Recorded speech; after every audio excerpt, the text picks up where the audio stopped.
ஆனால் சந்திரபாபு நாயுடுவை பொறுத்த வரைக்கும் ப்ரிடாமினட்லி நம்ம என்ன பார்க்குறோம்னா என்டிஏல இருப்பார், ஆட்சியில் இருப்பார். அதுக்கப்புறம் முடிகிற காலகட்டத்தில் என்டிஏ விட்டு வெளில வருவார், தோத்து போயிடுவார். மறுபடியும் அடுத்த எலெக்ஷன் போது என்டிஏக்கு வருவார். இதைத்தான் நம்ம பார்த்துருக்கோம் பெரும்பாலும். சரியா? குஜராத்தில் ஒரே ஒரு சீட்டில் தான் ஜெயிக்க முடிஞ்சிருக்கு. டெல்லியில் 7 சீட்லையும் வழக்கம் போல பாஜக தான் ஜெயிச்சிருக்கு. அப்போ அதுக்கெல்லாம் என்ன காரணம் சொல்லுவீங்க? அப்போ அங்கே மட்டும் மோடி அலை இருந்தது, இங்கே இல்லை அப்படின்னு சொல்லுவீங்களா? கேரளாவில் ஒரு சீட்டு ஜெயிச்சிருக்காங்க. இன்னைக்கு கேரளாவில் கம்யூனிஸ்டும் பாஜகவும் ஒன்றுன்னு சொல்லலாம். ஏன்னா 2 பேருக்கும் கிடைச்சது சீட்டு 1. நீங்க தானே சொல்லியிருந்தீங்க பார்த்தீங்களா, இது மாதிரி ஓட்டுக்காக இது மாதிரி பண்றாரு. அப்போ ஓட்டுக்காக இல்லைன்னு ஆகி போச்சு. அப்போ தப்பு யார் பக்கம்? நீங்க தானே இது மாதிரி சொல்லியிருந்தீங்க. பாஜக இன்னைக்காவது சொல்லியிருக்காங்களா, நாங்கள் ராமர் கோயில் கட்டியிருக்கோம், அதனால எங்களுக்கு ஓட்டு போடுங்கன்னு கேட்டாங்களா? இவங்க தான் என்னன்னோ சொல்லியிருக்கிறாங்க. அவர் அதை கேட்டார், இவர் இதை கேட்டார் அப்படின்னு. அப்படியே அச்சு விட வேண்டியதான். இவ்வளவு மட்டுமா சொன்னாங்க? நிதிஷ்குமார் ஒரு கண்டிஷன் போட்டுக்கிறார். என்னன்னா, அமித்ஷா மந்திரி சபையில் இருக்கக்கூடாதுன்னு சொன்னார்.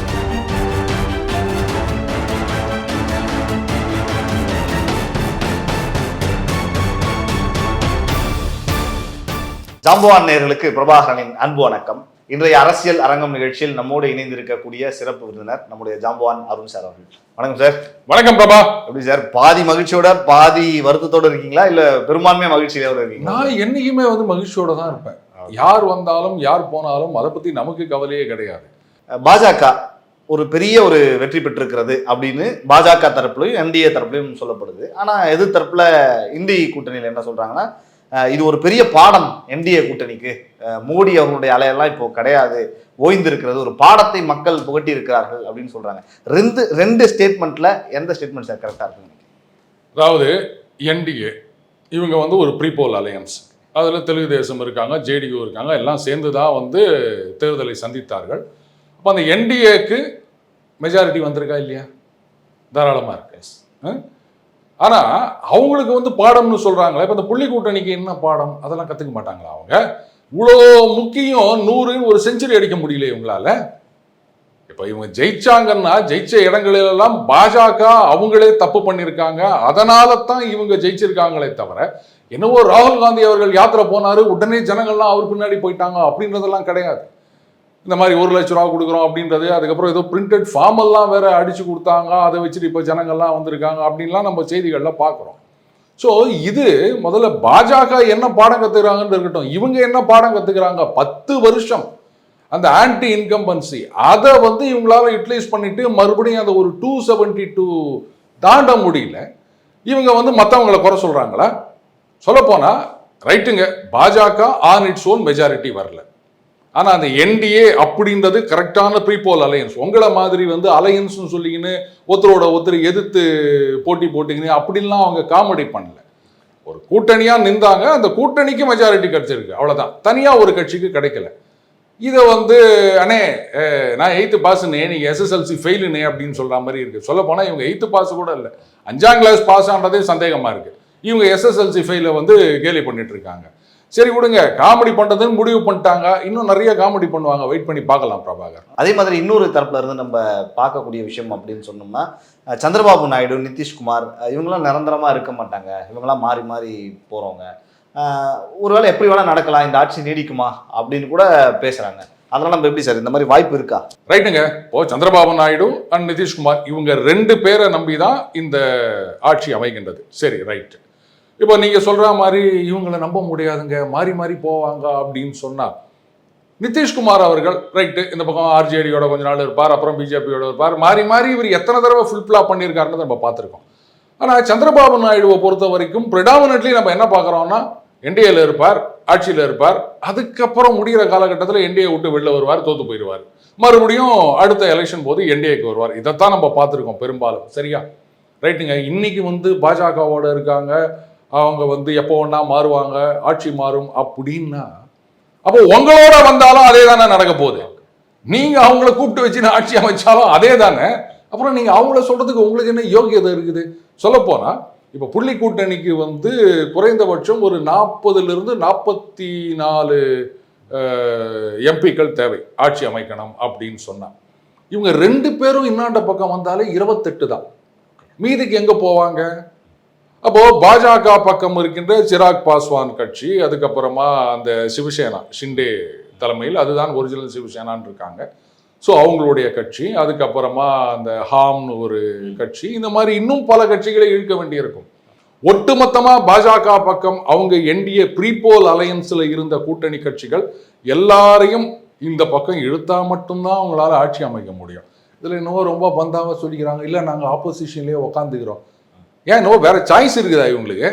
யாரோ இவங்களை வந்து வாங்க நீங்க வந்து ஆட்சி அமைங்க அப்படின்னு சொன்ன மாதிரியும் வேணாங்க நாங்க ஆப்போசிஷன்லயே இருந்துக்கிறோங்க அப்படின்ற மாதிரில பேசிட்டு இருக்காங்க இவங்க. இதெல்லாம் வந்து ஒரு வைத்தறிச்சல் தான், வேற ஒன்றும் கிடையாது.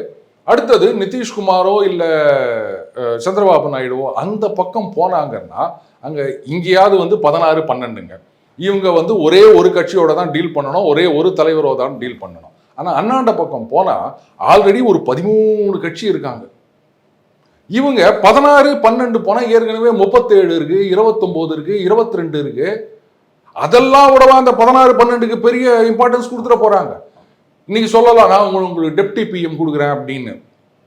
டெப்டி பிஎம் வித்தவுட் போர்ட்ஃபோலியோ, அவ்வளவுதான். ஏன்னா இங்க இருக்கவங்களுக்கே போர்ட்ஃபோலியோ பத்தாது. 37 இருக்கு. அவர் என்ன சொல்வாரு, அவருக்கு தான் டெப்டி பிஎம் கொடுத்துட்டீங்கல்ல, முக்கியமான துறையெல்லாம் என்கிட்ட கொடுங்க அப்படின்வாரு. நானா இருந்தா அப்படித்தானே கேட்பேன், நீங்களும் அப்படித்தானே கேட்பீங்க. அப்ப என்ன கிடைக்கும் உங்களுக்கு? ஒன்றும் கிடைக்காது. எந்தவித பெனிஃபிட்ஸும் வந்து காங்கிரஸ் அவங்களோட கூட்டணி பக்கம் போனா இவங்க 2 பேருக்குமே எந்த பெனிஃபிட்ஸ்? அது மட்டும் இல்லைங்க, அங்க போயிட்டு பாருங்க ஒரு பெரிய குழப்பம் இருக்கு. இந்த அஃப்கோர்ஸ் சந்திரபாபு நாயுடு அவர்களும் பார்த்தீங்கன்னா ஏராளமான இலவச திட்டங்கள் அள்ளி விட்டுக்கிறாருங்க வாக்குறுதியில். ஆல்ரெடி தெலுங்கானால, அதுக்கப்புறமா ஹிமாச்சல் பிரதேஷ்ல, அதுக்கப்புறமா கர்நாடகால அப்படின்னு நிறைய இலவச திட்டங்கள் கொடுத்துக்கிறாங்க. அதுக்கெல்லாம் பணம் வேணும். தமிழ்நாடு கேட்கவே வேணாம், 22 எம்பிக்கள் திமுகல. அப்போ இவர் காங்கிரஸ் பக்கம் புள்ளி கூட்டணி பக்கம் போனாருன்னு வச்சுக்கோங்களேன், இதெல்லாம் விட அதிகமா அவர் இலவச திட்டங்கள் சொல்லியிருக்காரு. அதுக்கெல்லாம் பணம் வேணும் அப்படின்னா இவங்கெல்லாம் காங்கிரஸ்ல திமுகல இவங்கெல்லாம் கேட்பாங்க. எத்தனை பேர் கொடுக்க முடியும்? அங்கேயாவது இவர் மட்டும்தான். சரி, மாநிலங்களுக்கு பகிர்ந்து அளிப்பது அப்படின்றது ஒரு ரேஷனல் இருக்கு. சும்மா ஒருத்தருக்கு மட்டும் கொடுத்துட போறது கிடையாது. பட் ஸ்டில் சொல்றதல் முக்கியத்துவம் அவங்களுக்கு அதுதான். ஓகே. ஸோ நாயுடுவை பொறுத்த வரைக்கும் இங்கே இருந்தோம் அப்படின்னு சொன்னா ஏற்கனவே இந்த என்டிஏ அப்படின்றது பாஜகன்றது இந்த மாதிரி புதிய தொழில்களை கொண்டு வர வேண்டும், அதுக்கப்புறம் இந்த ஆத்ம நிர்பர், அதுக்கப்புறம் இந்த சிலிகான் இண்டஸ்ட்ரி, சிப் மேக்கிங், இதுக்கெல்லாம் வந்து நிறைய பூஸ்ட் கொடுத்துட்டு இருக்காங்க. அப்போ இதை யூஸ் பண்ணி ஏற்கனவே நாயுடு வந்து ஆட்சியில் இருக்கும்போது ஏராளமான தொழில் நிறுவனங்கள், ஐடி அதெல்லாம் இங்கே கொண்டு வந்தாருங்க. அப்போ அதை இம்ப்ரூவ் பண்ணணும் அப்படின்னு நினைப்பாரே தவிர, நீங்க அங்கே போய் சேர்ந்துக்கினா கர்நாடகாலேருந்து போட்டிக்கு வருவாங்க, தமிழ்நாட்டிலேருந்து போட்டிக்கு வருவாங்க, எல்லா இடத்துலேருந்து போட்டிக்கு வருவாங்க, இவரால் ஒன்றும் பண்ண முடியாது. ஸோ டெப்டி பிஎம்னு வாங்கிக்கலாம், இல்லை வேணாங்க எனக்கு போர்ட்ஃபோலியோ கொடுங்க நான் சிஎம்மாக கண்டினியூ பண்ணிக்கிறேன் அப்படின்னு சொல்லிக்கலாம், அவ்வளோதானே தவிர பெரிய அளவில் ஸ்டேட்டை இம்ப்ரூவ் பண்ண முடியாது. சாதனை அப்படின்ற ஏன்னா இன்னைக்கு ஹைதராபாத் வந்து ஒரு ஐடி கேபிட்டலாக இருக்குது அப்படின்னு சொன்னால் அதில் பெரும்பங்கு சந்திரபாபு நாயுடு அவர்களுக்கு, அதை யாராலும் மறுக்க முடியாது. ஸோ அதனுடைய அடுத்த கட்டத்துக்கு எடுத்துட்டு போனோம் அப்படின்னு பார்த்தாருன்னா என்டிஏ தான் அவருக்கு ஒரே சாய்ஸ். அங்கே போய் உட்காந்தாருன்னா ஒன்றுத்துக்கும் பிரயோஜனம் கிடையாது. அதனால அவங்க அந்த பக்கம் போவாங்க அப்படின்றதே வந்து விஷுவல் திங்கிங் தான் பிரபாகர். மோடி அவர்களுடைய அலை நான் கேட்குறப்ப கூட கேட்டிருந்தேன் இது குறித்து. மோடியினுடைய அலை இந்த 3.0 கொஞ்சம் கம்மி ஆயிடுச்சோ? ஏன்னா 400 இடங்கள், 300க்கும் மேற்பட்ட இடங்கள் நம்மளே பேசியிருக்கோம். அதை நெருங்க முடியாமல் போனதுக்கு ஒரு பெரிய காரணம் அந்த அவருக்கான அந்த பெயருங்கிறது, அது மேலே இருந்த கிரேஸ் அப்படிங்கிறது ஏதாவது குறைஞ்சிருச்சா சார்? நான் அப்படி பார்க்கலங்க. அதாவது என்னதான் தோனி வந்து கடைசி 2 ஓவரில் காட்டுன்னு காமிச்சு ஒரு 20, 30, 40 ரன் எடுத்தாலுமே 18 ஓவரில் மற்றவங்களும் ஏதாவது பண்ணியிருக்கணும். அப்போதான் கடைசியில் இருக்கிற அந்த அந்த ப்ரெஷரில் அவர் வந்து ஜெயிச்சு கொடுக்க முடியும், ரைட்டா? ஆனால் இந்த தடவை பார்த்தீங்கன்னா உத்தரப்பிரதேசம், மகாராஷ்டிரா, அதுக்கப்புறமா ராஜஸ்தான், முக்கியமாக வெஸ்ட் பெங்கால், அப்புறம் ஹரியானாவில் கொஞ்சம் இப்படி வந்து காலவாரி விட்டுடுச்சுங்க. உத்தரப்பிரதேசத்தில் வந்து நிறைய காரணங்கள் இருக்குது. ஒன்று, ஆர்எஸ்எஸ் இந்த தடவை என்ன காரணங்களாலோ தெரியல முழு அளவில் வேலை செஞ்சதா தெரியலங்க. ஸோ அங்கே பார்த்தீங்கன்னா யூபியில் ஓட்டிங் பர்சன்டேஜும் ரொம்பவே குறைவாக இருக்குங்க. இது வந்து 400 அப்படின்னும் போது அந்த பார் ஹையாக செட் பண்ணதுனால போதா வரைக்கும் இந்த தேர்தலுக்கு முந்தி எல்லாமே பார்த்தீங்கன்னா அடுத்த தடவையும் பாஜக தான் வரப்போகின்றது, மோடி 3.0 தான், இவங்களால ஒன்றும் பண்ண முடியாது அப்படின்றதுனால ஒரு மாதிரி காம்ப்ளசன்ஸ் எல்லாம் ரைட்டு நம்ம ஆனால் வர போகிறோம் என்ன இப்போ நான் ஒருத்தன் ஓட்டு போடலன்னா என்ன குறைஞ்சிட போகுது அப்படின்னு பாஜக ஆதரவாளர்கள் தொண்டர்கள் அவங்க நிறைய பேர் வெயில் ஒரு காரணம் அதனால அவங்க லெத்தார்ஜிக்காக இருந்துட்டாங்க. வேற அந்த பக்கத்தில் வந்து அவங்களுக்கு ஜெயிச்சே ஆக வேண்டிய கட்டாயம். அதனால அந்த ஓட்டர் மொபிலைசேஷன் அப்படின்றது சமாஜ்வாடி பக்கம் அதிகமாக இருந்தது, இவங்க பக்கம் இல்லை. ஸோ இது ஒரு காரணம். அதனால மோடி அலை போய்விட்டதா அப்படின்னா அப்போ சத்தீஸ்கரில், உத்தராகண்டில், மத்திய பிரதேசத்தில் இங்கெல்லாம் என்ன சொல்லுவீங்க நீங்கள்? குஜராத்தில் ஒரே ஒரு சீட்டில் தான் ஜெயிக்க முடிஞ்சிருக்கு. டெல்லியில் வந்து 7 சீட்லையும் வழக்கம் போல் பாஜக தான் ஜெயிச்சிருக்கு. அப்போ அதுக்கெல்லாம் என்ன காரணம் சொல்லுவீங்க? அப்போ அங்கே மட்டும் மோடி அலை இருந்தது, இங்கே இல்லை அப்படின்னு சொல்லுவீங்களா?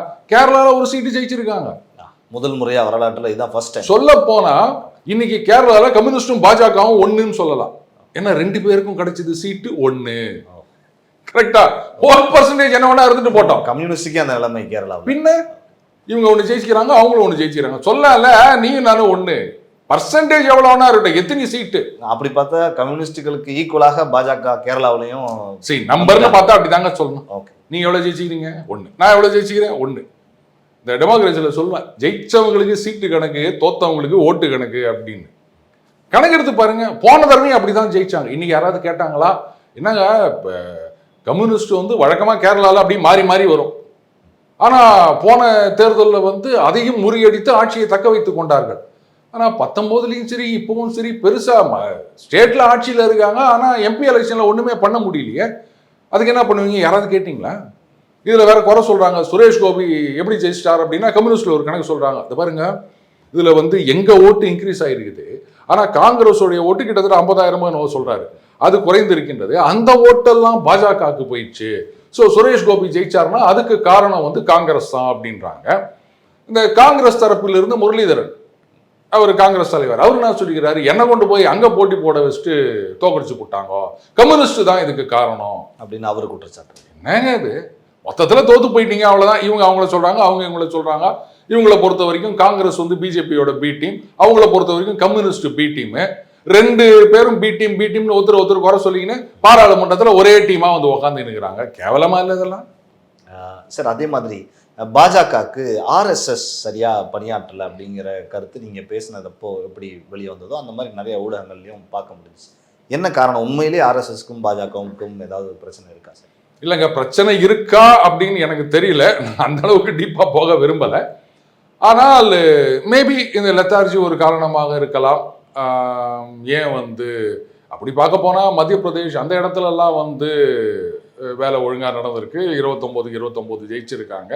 ஸோ அதையும் நம்ம பார்க்கணும். ஊபியில் இன்னும் நிறைய ஃபேக்டர் இருக்குது. முக்கியமாக பகுஜன் சமாஜ் பார்ட்டி, மாயாவதி அவர்களுடைய ஓட் பர்சன்டேஜில் ஒரு பெரிய சரிவு, கிட்டத்தட்ட 10% ஓட்ஸ் அவங்க லூஸ் பண்ணியிருக்காங்க. அதெல்லாம் அந்த பக்கம் போயிருக்கு, எஸ்பி காங்கிரஸ் அலையன்ஸ் பக்கம் போயிருக்கு. ஸோ அதை வந்து பாஜக கணக்கில் எடுக்க தவறிவிட்டார்கள். ஏன்னா மாயாவதி அவர்களை பொறுத்த வரைக்கும் அந்த அளவுக்கு ஒரு ஆக்டிவ் பாலிடிக்ஸில் இல்லைங்க. அவங்க திடீர்னு 6 மாதத்துக்கு வருது, ஏதோ ஒரு ஸ்டேட்மெண்ட் வருது, ஏதோ ஒன்று சொல்கிறாங்க, ஏதோ ஒரு விஷயத்தில் கருத்து சொல்கிறாங்க. 2வது அவங்களுடைய சோஷியல் மீடியா ப்ரெசன்ஸ் நீங்கள் என்ன பார்க்குறீங்க சொல்லுங்கள்? ஸோ அது ஒரு கனெக்டே இல்லாமல் போயிடுச்சு. கட்சியை வந்து கிட்டத்தட்ட ஒரு டிஃபெக்ட் மாதிரி ஆகிப்போச்சுங்க. எலெக்ஷன் நேரத்தில் மட்டும் எப்படின்னா, நீங்கள் வந்து மாதம் ஃபுல்லாக வீட்டில் ஹாயாக எந்த எக்ஸசைஸும் பண்ணாமல் ஒன்றும் இல்லாமல் எடுத்துட்டு திடீர்னு நாளை போய் மராத்தான் ஓடுனா வேலைக்கு ஆகுமா? அந்த மாதிரி மற்ற நேரங்கள்லாம் எதுவுமே இல்லாமல் எலெக்ஷன் நேரத்தில் மட்டும் கட்சி அப்பாரட்டஸ் வேலை செய்யணும், அது சரி வராது. ஸோ அந்த ஓட் பர்சன்டேஜ்ன்றது அந்த பக்கம் போயிடுச்சுங்க. அதுவும் வந்து பாஜகவுக்கு பெரிய இழப்பு இது. ஸோ இதையெல்லாம் அவங்க சரி கட்டணும். மற்றபடி மோடி வேவ் போயிடுச்சா அப்படின்னா அதை நான் ஒத்துக்க மாட்டேன். பல இடங்கள்ல அது இன்னும் இருக்கு அப்படின்றத தான் நம்ம பார்க்குறோம். அயோத்தி ராமர் கோயில் அப்படிங்கிறது ஒரு பெரிய புரோபகண்டாவா பாஜக சார்பில் மேற்கொள்ளப்பட்டது.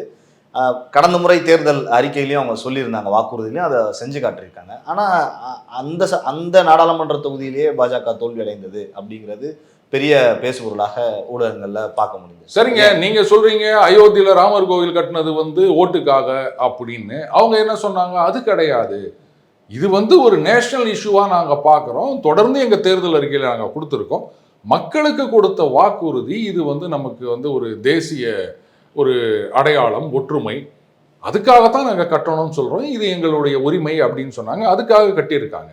ஸோ அவங்கள பொறுத்த வரைக்கும் இது ஓட்டுக்காக இல்லை அப்படின்றதுல அவங்க வந்து ஆணித்தனமாக இருக்காங்க. அதை தான் சொல்லிட்டு வராங்க.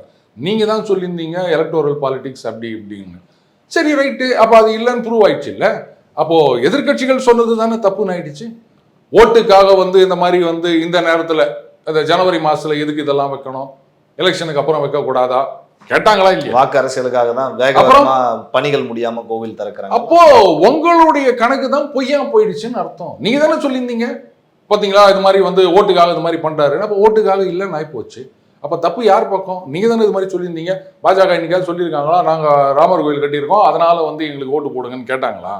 வாக்குறுதியை கொடுத்தோம், நிறைவேற்றினோம், அவ்வளவுதான், முடிஞ்சு போச்சு. இதுக்கு மேல நீங்க தானே புலம்பி நிற்கிறீங்க.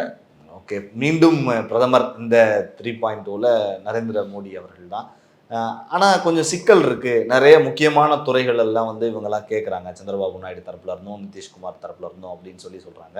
இப்போ எப்படி சார் அது எப்படி பேலன்ஸ் பண்ண போறாங்க? அதாவதுங்க, இதெல்லாம் வந்து இந்த சிரிப்பு நிருபர் கழுதையார் குதிரையார்னு நம்ம சொல்லுவோம். அவங்க சொன்ன தகவலாக தான் இருக்கு. இன்ஃபேக்ட் சிராக் பாஸ்வான் கிளீனாக சொல்லிட்டார், இவருங்க நாங்கள் எதுவுமே கேட்கலங்க, கட்சதே போதுங்க, இவங்க தான் என்னென்னோ சொல்லி நிற்கிறாங்க, அவர் அதை கேட்டார் இவர் இதை கேட்டார் அப்படின்னு அப்படியே அச்சு விட வேண்டியதான். இவ்வளவு மட்டுமா சொன்னாங்க? நிதிஷ்குமார் ஒரு கண்டிஷன் போட்டுக்கிறார். என்னன்னா அமித்ஷா வந்து மந்திரி சபையில் இருக்கக்கூடாதுன்னு சொன்னார். இன்னும் பக்கத்துல இருந்து கேட்டு வந்த மாதிரி அந்த மினிஸ்ட்ரி கேட்டார், இந்த மினிஸ்ட்ரி கேட்டார், சபாநாயகர் கேட்டார். ஏன்னா ஜிஎம்சி பாலயோகி ஒரு காலத்தில் சபாநாயகராக இருந்தார் இல்லையா? ஸோ அதை கணக்கு வச்சு இவங்களா அந்த சோ அவர்கள் ரொம்ப அழகாக சொல்லுவார், இந்த பீம் ரிப்போர்ட்டிங்னா மோட்டு வேலை பார்த்து எழுதுறதுன்னுவாங்க. அப்படியே மோட்டு வேலையை பார்த்துன்னே இருப்பாங்களா, என்ன எழுதலாம் அப்படின்னு யோசிச்சு இது மாதிரி எழுதுறாங்க அப்படின்னு ஒரு தடவை சொல்லியிருந்தாரு. ஸோ அந்த மாதிரி நிதிஷ்குமார் வந்து நான் வரவே மாட்டேன்னு சொல்லிட்டாரு அப்படின்லாம் கூட சில பேர் சொல்லின்னு தெரியுறாங்க. அதனால சொல்றதுக்கு என்னங்க, அதெல்லாம் வந்து செட்டரைட் ஆயிடுச்சு. சொல்ல போனா அதனால தான் வந்து மோடி அவர்கள் பதவி ஏற்பு விழாக்கு ஏற்ற மாதிரி நாயுடு அவர்கள் அவருடைய பதவி ஏற்பு விழாவை தள்ளி வச்சிருக்காரு. புரியுதுங்களா? ஸோ அவங்க இணக்கமாக தான் இருக்காங்க. இவங்க தான் வந்து எங்கேயாவது ஒரு கேப்பு கிடைக்காதா, நம்ம வந்து இதை கலாய்க்கலாமா குழப்பலாமா அப்படின்னு யோசிச்சுன்னு இருக்கிறாங்க. அது வேலைக்கு ஆகாது பிரபாகர். நன்றி சார். நிறைய விஷயங்கள் எங்களோட ஜாம்பவான் நேயர்களுக்காக வந்து நிறைய தகவல்களை பகிர்ந்து கொண்டீர்கள். உங்களுக்கு என்னுடைய மனமார்ந்த நன்றி சார். நன்றி. நன்றி பிரபாகர். நன்றி.